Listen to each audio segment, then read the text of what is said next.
Hey, this is PJ with CLK Supplies, and I wanted to talk about the Easy Grip Wing Nut by HPC, part number EGN-1. This is it right here, and this is a direct replacement for all HPC key machines that are using the standard blue style wing nut that you see right here.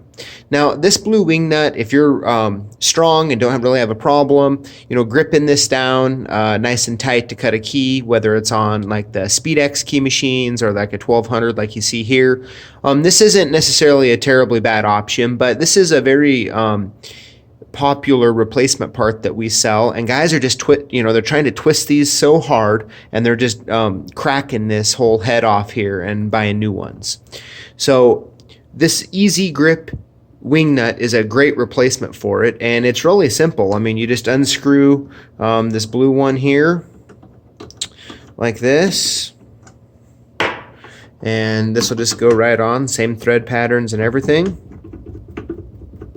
just like that. And it's ergonomically designed, so if you can look here, I mean, the amount of pressure you just have to put on to get it nice and tight like you see there is really simple. So if you're breaking a lot of these blue wing nuts, or you're looking for another option on your existing HPC key machine to be able to tighten the keys down a little tighter, this Easy Grip wing nut is a great option. Thanks for watching, and we'll see you next time.